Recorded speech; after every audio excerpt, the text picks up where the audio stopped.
Começou mais um Tá Beleza Podcast, apresentado por mim, Marco Van Damme, a fera do transplante capilar no país, meu amigo, meu irmão, Dr. Joel Lacerda. Esse é brabo, mas é brabo ao extremo. E você é meu amigo, meu irmão e meu professor e meu mestre. Que isso. Sabe tudo. Olha só, como sempre, a gente recebendo grandes convidados aqui no Tá Beleza Podcast, mas a gente não pode deixar de pedir, porque é importante Triple pra X. nós. Não, é Triple X não. X não. É Triple Triple C. X é o filme. É Triple C, porque eu gosto de Triple X. Eu adoro. Esses filmes que são mentirada do isso, caramba. Eu gosto, pô. Como é que é o Triple C, Você João? curtiu, comentou e compartilhou. Isso aí. E você tem que se inscrever. Claro, você tem que se inscrever. Cara, a importância de você curtir o vídeo é o seguinte, porque outros vídeos do tipo vão aparecer aí no trilho, aí no YouTube que você tá vendo. Cara, aí vai ser bom pra você, que vai ter sempre alguma coisa que vai te interessar, e é claro que é bom pra gente também. Mas enfim, vamos lá. Hoje a gente recebe a psicóloga doutora Marcele Alfinito, especialista em psicologia infantil, criação das crianças. Olha, hoje o tema promete. É um assunto vasto. Seja muito bem-vindo, doutora. Muito obrigada. Eu agradeço muito o convite. É uma oportunidade super bacana estar aqui, né, falando sobre um assunto complexo, né, mas que a gente precisa aí. A gente está passando um momento difícil, numa transição no estilo de educação das crianças, né, onde a gente vem de uma educação tradicional, né, eu, por exemplo, sou de 1982, né, e onde manda quem pode, obedece quem tem juízo.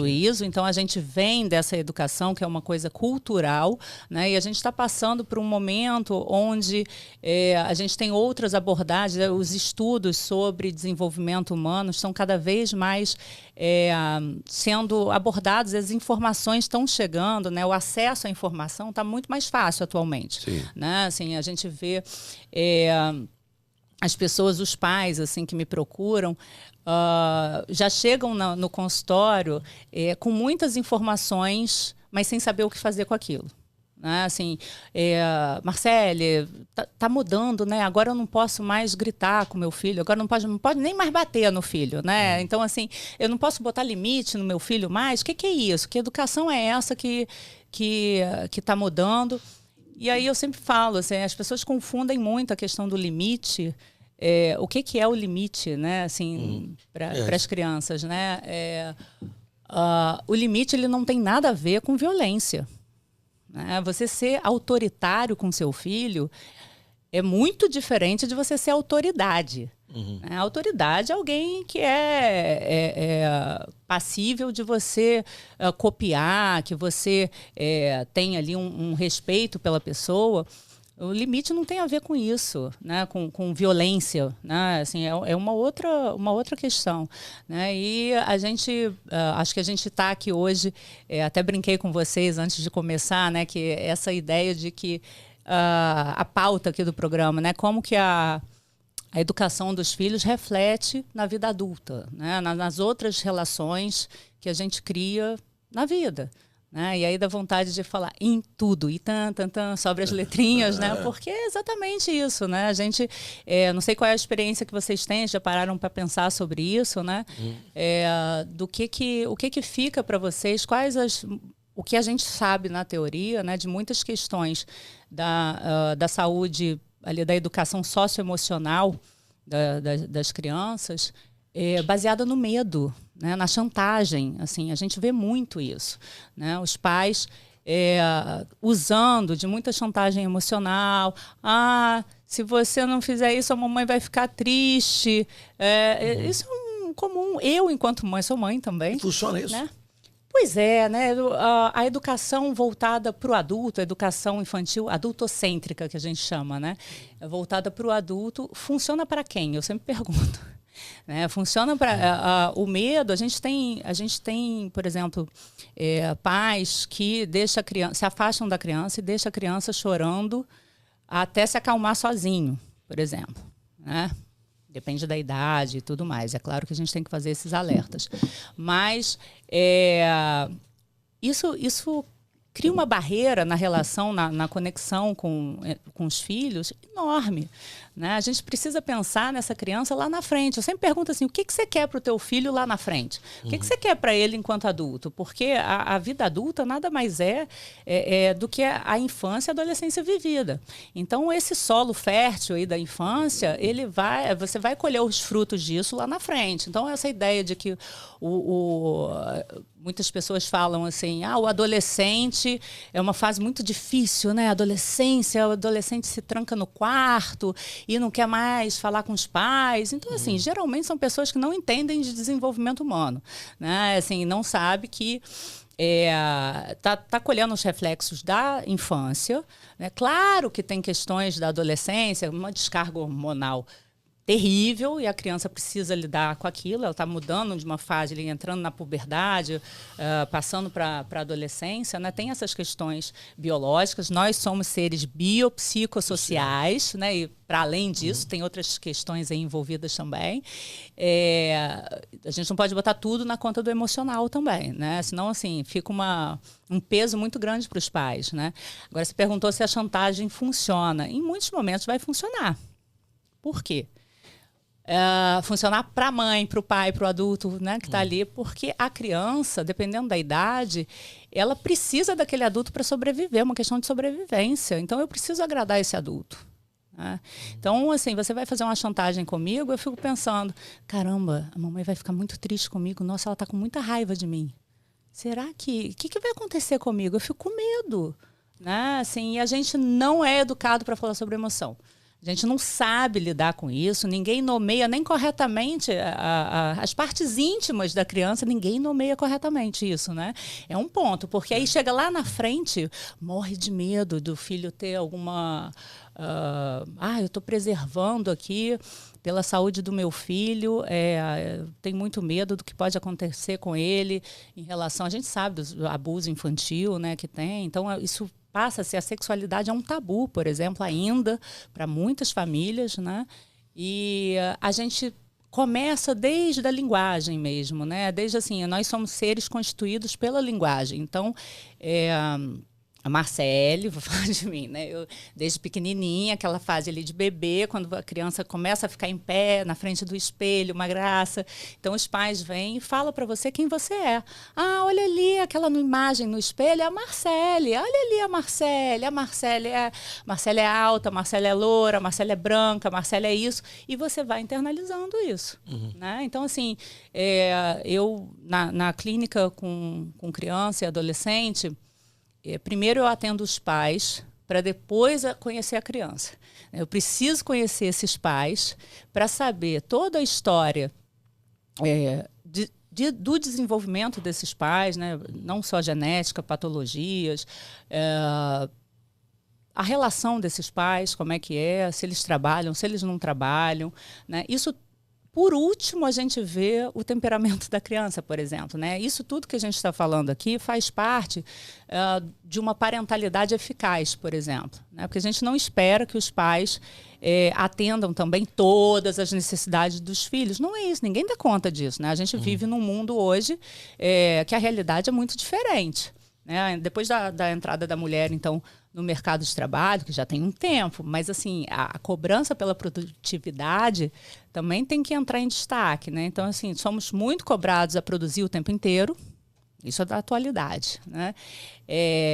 Principalmente assim, a comparação com as outras pessoas na mídia, por exemplo, no Instagram, isso tem muito, né? A gente compara o tempo todo com o outro. Caramba, o cara, olha lá, o cara tá produzindo pra caramba, o cara tá na mídia pra caramba, e eu nada, né? Então, assim, a gente fica o tempo todo voltado para isso, para ganhar dinheiro. E os filhos ficam largados, literalmente, assim, né? Quem é que vai se responsabilizar e ser responsivo? Ser responsável pelo filho não é só pagar as contas. Não é só botar a criança fica sobrecarregada também, com diversas atividades. Estou falando de uma galera que tem condição financeira para fazer isso. Vai pro balé, vai para aula de música, vai balé, inglês, francês. Exatamente. Né? Teatro. Natação, reforço. Aí o reforço é de segunda a sexta, tem reforço. Ninguém mais estuda com criança, né? Então, assim, bom, não, ninguém mais senta para estudar com criança, né? A criança não é, e muitas vezes quem faz os trabalhos de casa são os pais. Né? Então, assim... Pra se livrar, né? Assim, porque, na verdade, a gente tem que olhar também para esses pais, né? Qual a necessidade deles atualmente, né? Assim, ficam esgotados. Então, quando tem a oportunidade de estar com o filho, pô, cara, eu prefiro dormir. Deixa eu te fazer uma pergunta aqui. Você falou sobre o negócio da transição dessa questão educacional. Aí, no passado, manda quem pode, obedece quem tem juízo, né? Falou muito isso. E o filho obedecia. Só que também eu fico pensando que tem a questão também do conhecimento. O conhecimento no passado recente, ele era muito vertical. O mais velho sabe, o pequeno não tem outra fonte, né? Perfeito. Aprende. Aí é o tio que tinha autoridade, o irmão mais velho, os pais principalmente, o padrinho, que era a sede do saber do cara. Podia ir na internet e dar aula pro pai. Então isso também, eu acho que empoderou muito a criança em relação a isso. O meu filho um dia desse falou um negócio pra mim lá na gíria. Eu falei, pô, o moleque faz medicina. Eu falei, pô, João. Pô, tu vai falar assim, pô, pai, isso aí é, como é que ele falou mesmo? Isso é, ele usou um termo lá assim, totalmente científico. Eu falei, como assim? Ele falou, tipo assim, ele falou, isso aqui é isso aqui é de vernáculo. Aí eu falei, tá, né? Fazer o quê? Meu pastor, minha mãe vai falar assim, não, acabou, pô, já era. Agora não tô. Tem até que ler. Falei, o que ele tá falando? Então não tem muito a ver também o empoderamento, ou, não digo empoderamento, mas a criança bater um pouco mais de frente, ser mais independente em relação a esse conhecimento ser diluído, ser mais horizontal hoje. Então. Esse termo é esse, né? Isso que você pontuou é super interessante a gente falar, né? Assim, eu sempre olho o contexto que essa família viveu, né? Isso é muito importante. O ambiente que ela vive vai fazer toda a diferença, né? Então, quando a questão do conhecimento, antigamente, né? Assim, os mais velhos detêm o conhecimento. Isso. Né? Então, assim, o idoso é um sábio, porque... Cara, não é verdade isso. Não. Tem idoso burro pra cacete. Desculpa o palavreado, assim, então eu sou assim certo, mesmo. Mas é verdade. Né? Pô, peraí, não é isso. Né? Então a gente precisa... eu acho que o conhecimento salva, literalmente. Né? Se tem uma ferramenta em psicoterapia que eu não abro mão, é psicoeducação. Psicoeducação é algo que a gente precisa fazer. Com esses pais, por exemplo. Né? Porque a gente ter uma relação horizontal com os nossos filhos, não há problema nenhum nisso. Né? Agora, tem aquela questão de abaixar para falar com a criança. Tem pais hoje pegando essa informação e abaixando demais também. Isso. Entendeu? Eu abaixo, eu fico menor que a criança e a criança manda em mim, caramba. A questão da obesidade infantil está galopante. Né? A ansiedade também, não só... Saiu recente matérias, né, sobre isso, sobre ansiedade infantil, que assim... Que às vezes desencadeia a obesidade por conta disso, de comer por impulsividade. E o Estado precisa olhar para isso, porque tem um impacto na economia. Né? Assim, a gente está vendo pessoas se afastando do trabalho por conta de depressão, ansiedade. Né? Aí da dor articular. Por quê? Pela questão das informações. A gente tem acesso a informações. Hoje a gente tem estudos que a gente não tinha antigamente. Então a gente tem mais conhecimento sobre isso. Isso é um ponto importante. Então, assim, quando as pessoas se afastam do trabalho pela questão da síndrome de burnout, por exemplo, né, que é um nome popular, que a gente não tem isso no DSM, por exemplo. Né? A gente tem lá uma depressão, uma coisa... Esgotamento. Um esgotamento dentro do ambiente de trabalho. Né? E aí eu tenho um afastamento desse funcionário, dessa pessoa, que não vai ter... enfim, nenhuma produtividade ali. Isso vai ter impacto na economia, né? Porque assim, o governo, o Estado, ele entra nessa hora, né? Quando ele vê que está mexendo ali no bolso, ele vai lá fazer alguma coisa. Caramba, e a saúde mental entrou assim com tudo, principalmente, claro, a pandemia teve uma função nisso também, né? A gente começou a divulgar mais também, assim, as questões tanto científicas de estudo, seja sobre educação, saúde mental, o que for, né? Teve mais papel, importância, né? Muito mais visibilidade, importância, acesso à informação, né? Então, assim, quem não ficou com medo na pandemia acho que morto já estava, né, de uma certa forma, assim, porque a gente não sabia o que ia ser, né, assim, se a gente ia estar vivo, se não ia, se ia, né? Isso teve impacto na educação dos filhos, claro que teve, né, mas até hoje as pessoas ficam com isso de não, meu filho não falou até 2 anos por conta da pandemia. Eu falo, será? A gente bota tudo na culpa da pandemia. Não é assim, né? Não é assim, pô. Na verdade, os pais tiveram um impacto muito grande, claro, né? Ou deprimiram, ou ficaram mais fechados mesmo e tiveram que encarar, por exemplo, o homem encarar a mulher dele de frente todo dia dentro de casa na pandemia, enclausurado, a mulher da mesma forma, né? Então, assim, eu tô fechada ali, eu tenho que conviver mais com a minha família e isso trouxe um impacto enorme, assim, nas famílias, né? Seja a separação, né? Porque eu não aguento mais ficar aqui. Seja na união mesmo, né? Caramba, a gente está tendo uma oportunidade aqui de fazer diferente, de estar com o filho, né? De ter uma atenção compartilhada ali com a criança nas brincadeiras, que inclusive é o principal ponto, um fator de impacto muito importante no desenvolvimento infantil, né? A atenção plena compartilhada na brincadeira, eu estou ali inteiro com meu filho, olhando nos olhos, articulando a boca para falar, brincando verdadeiramente, genuinamente com a criança, sem tablet, sem televisão, sem corpo a corpo mesmo, né? A partir do momento que a brincadeira é estruturada e que eu falo o que vai brincar, como que vai brincar, eu fico controlando tudo da vida do meu filho. Cara, essa criança cresce... Eu não sei, ela não tem autonomia moral, inclusive, não tem autonomia de nada, né? E aí eu espero o quê desse adulto? Verdade. Aí lá na frente você cobra. E assim, e você está falando sobre uma coisa, pelo menos eu tenho uma filha de 7 anos, um enteado de 11. Lá em casa a gente procura tratar todo mundo igual e enfim, né? É complicado, educar criança é complicado. Eu acho um aprendizado diário. Principalmente para mim. Eu tive uma educação... Minha mãe e meu pai me tiveram com uma idade tardia. Acho que minha mãe, lá atrás, ela teve com 45 anos de idade. Assim, não foi uma criação de aproximação, de brinco. Não, sempre tá tudo errado, é sempre muita autoridade e tal. E é lógico que isso influenciou.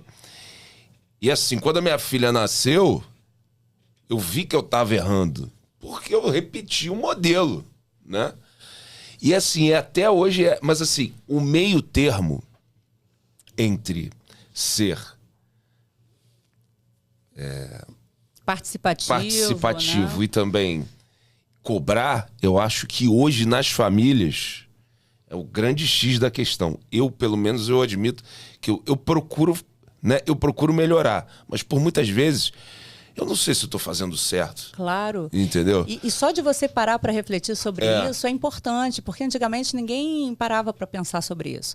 Você para refletir sobre isso porque você tem acesso às informações, o que está mudando, o que não tem. Isso diz muito do teu trabalho também, de receber pessoas aqui que estudam sobre isso, enfim. Naquela época a gente não tinha isso, não tinha celular, não tinha mídia que eu tinha acesso ali na mão. Não, pô, eu combinava com alguém que eu ia estar num restaurante tal hora, eu ia até lá.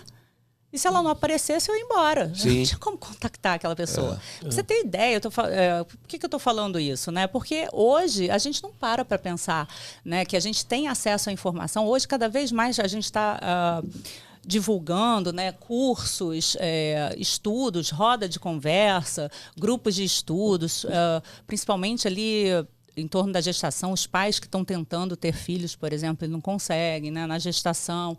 Tem todo um preparo hoje para ter o filho que antigamente não tinha. Né? Assim, a minha avó foi mãe com 16 anos, por exemplo. Aquela época era super comum.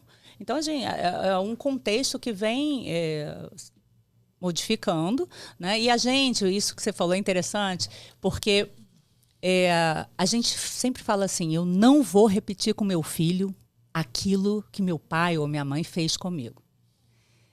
E quando a gente se pega repetindo, seja fazendo igual ou completamente ao contrário, porque eu tenho aquilo como um espelho, assim, um reflexo mesmo, né, dessa educação. Então, eu tento, de todas as maneiras, fugir disso, mas não é algo natural. é algo que você faz com muito medo de repetir aquilo do passado. Então, assim, eu acho que o conhecimento cada vez mais precisa ser difundido mesmo, né? Isso vai gerar alguns reflexos. Por exemplo, a gente ter os registros hoje de quem está se afastando do trabalho por burnout, por exemplo, tem um porquê. Primeiro, o acesso ao conhecimento. Né? A gente conhece hoje das implicações que tem da necessidade do afastamento dessa pessoa para ela retornar, de fato, podendo produzir alguma coisa. Mesma coisa na parentalidade. Né? A gente tem o conhecimento do que, de fato, funciona para a conexão dessa família. Essa criança precisa se sentir pertencente. Qual que é a principal função dessa família? É fazer com que aquela criança se sinta pertencente à família. Vai depender do apego ali, o vínculo. Qual o vínculo que eu vou criar nessa família entre os pais, né, os cuidadores dessa criança, os irmãos, enfim. Qual o lugar que eu ocupo nessa cadeia geracional? E também promover a individuação do sujeito. Né? Aquelas famílias que falam assim, tem muitos filhos, já adultos, né, que falam assim, minha família, lá em casa somos todos um só. E eu já ligo um sinal de alerta, falo, que isso? Somos um só? Não, você tem as suas particularidades, né? A gente tem você precisa... tem um ditado que fala assim, né? O fruto não cai longe da árvore. Né? Às vezes cai. Né? E essa família não está preparada para isso. Ninguém está, na verdade. Assim, a gente precisa ir fazendo todo um trabalho, né, para poder promover aí o vínculo desses pais, que chega uma hora que a criança vai crescendo, o pai e a mãe tentam controlar tudo dessa criança o tempo inteiro, né, vai oscilar entre os estilos parentais, né, a gente ficar falando de conceito aqui, mas assim, a gente tem 4 estilos parentais reconhecidos, né, o autoritário, o negligente, o permissivo, e uma palavra que eu gosto muito, que é o autoritativo. Né? Eu sou autoridade, mas eu também sou participativo. Esse é o mundo ideal. Né? O que a gente adoraria que as pessoas chegassem. Né? A gente faz todo um trabalho na clínica para que isso seja possível. Né? Eu saio de um lado negligente, ausente, pais... e aí, no modo geral, a gente pode afirmar isso, né? Os pais são mais ausentes mesmo, né? De aquela ideia de que a paternidade é praticamente uma escolha, né? O cara escolhe ou não ser pai da criança, mesmo ele tendo feito, né? Então, assim, para ele assumir isso e de fato participar, né? Porque tem uma coisa cultural também, né? Assim, claro. Deixa eu te fazer uma... Desculpa. Fala. Então, existe fórmula para criar os filhos, educar, e se não existe assim um roteirozinho universal que isso aqui sim deve ser seguido. Então, a gente não tem manual. Por que a gente não tem manual? Porque são tantos fatores. As questões de saúde mental, de desenvolvimento, elas são multifatoriais. Né? Então, assim, como que eu faço para o meu filho não ter nenhuma questão de saúde mental? Não está sob o seu controle. A gente vai ter que ver as questões genéticas, mas a genética não é um destino. A gente sabe que o contexto vai influenciar pra caramba nessa genética, por exemplo, nessas patologias. Seu pai ou a mãe, ou às vezes gerações, têm um transtorno de humor, por exemplo, né? Isso, e aí os pais ficam com muito medo do filho também desenvolver uma questão dessa, né? Falou, olha, a gente tem como a gente trabalhar o ambiente, a gente vai trabalhar... Eu cada vez mais venho trabalhando com os pais do que propriamente com as crianças. Quanto menor menos fica comigo. A gente faz uma avaliação ali do desenvolvimento para fazer um encaminhamento e tudo, mas eu fico com esses pais para trabalhar com eles justamente para a gente entender as peculiaridades de cada família, né? Porque vai de cada um. A gente vai analisar o contexto, a história de vida, do desenvolvimento desse pai, dessa mãe. Não é um só. A criança chega no consultório dita por outro, né? A mãe chega lá e vai contar para mim, meu filho é assim, assado, blá, blá, blá. E às vezes já chega com isso que a gente está falando do diagnóstico, do conhecimento, né, do acesso à informação, tá tão grande que as pessoas já chegam no consultório falando, meu filho tem TDAH. Fala, Quem que deu esse diagnóstico para ele? Não, eu mesma. Eu que vi.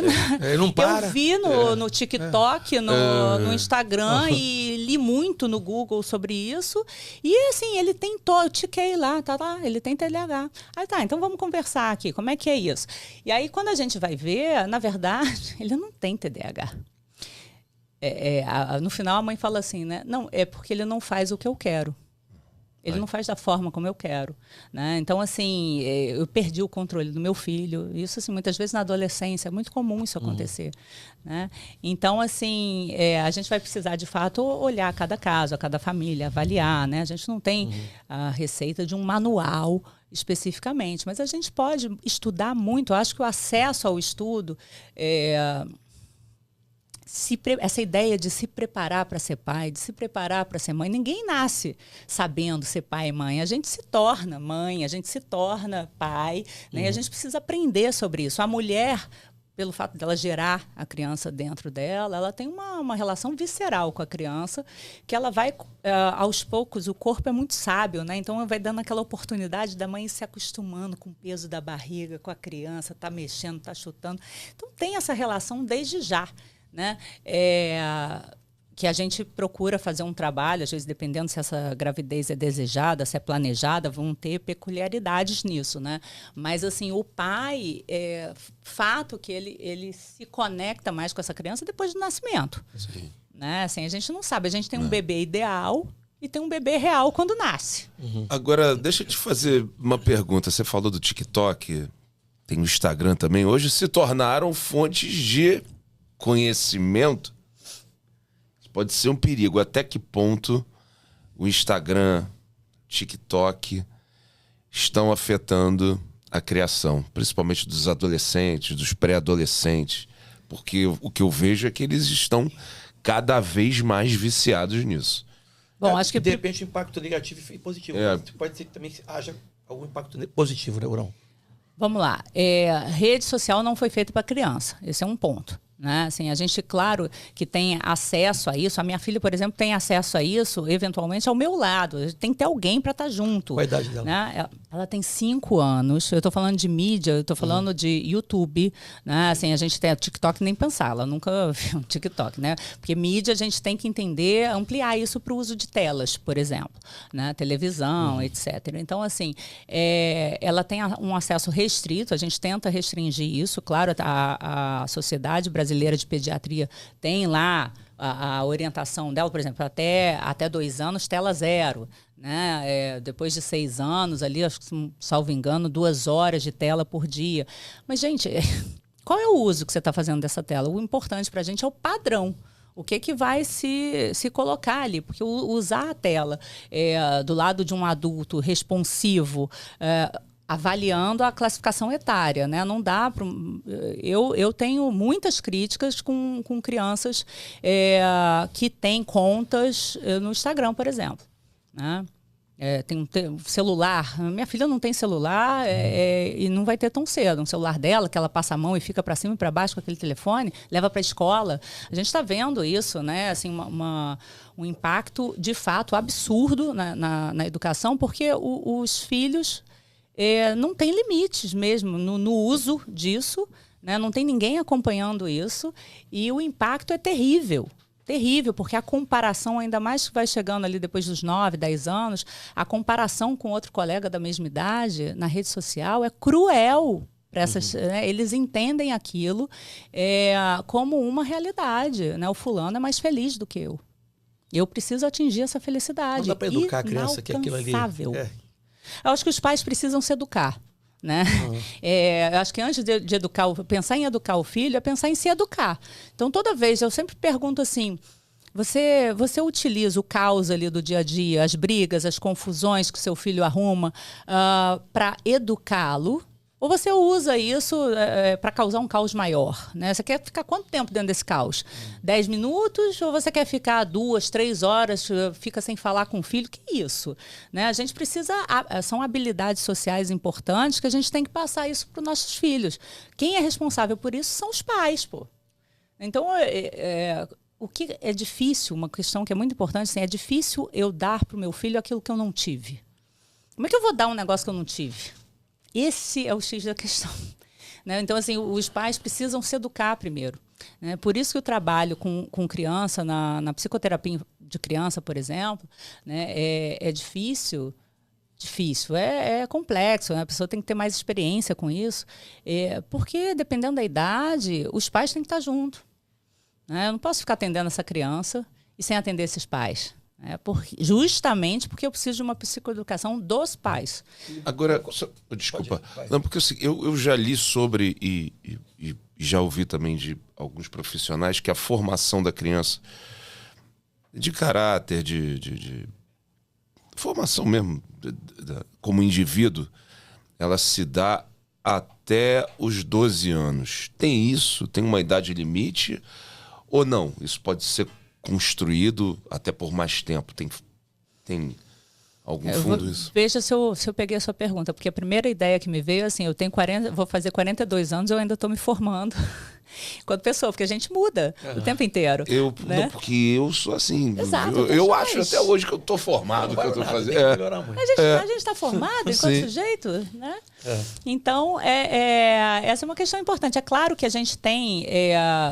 por exemplo, assim, o nosso cérebro, o cérebro maduro da relação do adulto, né, dos pais. Agora, é super interessante isso, porque, por exemplo, a bainha de mielina ali do cérebro é a última coisa a se formar. Né? E ela só vai se fechar, dependendo se é menino, menina, enfim, tem lá uma pequena diferença, mas a gente sabe isso, a neurociência traz pra gente, né, que isso aí vai se fechar lá para 24, 25 anos, muitas vezes. Né? E a gente tem a ideia de que o adolescente, por exemplo, que é de fato, né, um sujeito mais impulsivo, por exemplo, ele não está formado. Né? O lobo frontal, inclusive, que é responsável pelas ações pensadas, vamos chamar assim popularmente, adolescente não tem ele já todo certinho, entendeu? Por isso tem muito isso, né? A criança nem se fala, mas a decisão assim, dele não é como o nosso, entendeu? E o adolescente é a fase mesmo onde na adolescência os filhos é aquela fase que os pais ficam de lado. Falar, a mamãe não é lá isso tudo, o papai também não sabe de tudo, não sabe de nada, na verdade, né? Adolescente tem isso. E aí ele vai buscar as necessidades não atendidas dele na infância até aqui, ele vai buscar isso no amigo dele que não sabe pares. De nada. Às vezes o adolescente ele confia muito mais na mãe de um amiguinho do que na própria mãe, cara. Né? E a gente tem que repensar isso. Né? E aí essa mãe abre a boca para dizer, o meu filho eu conheço muito bem, eu conheço tudo do meu filho jamais faria isso. Cara, ele fez. Né? Ele fez.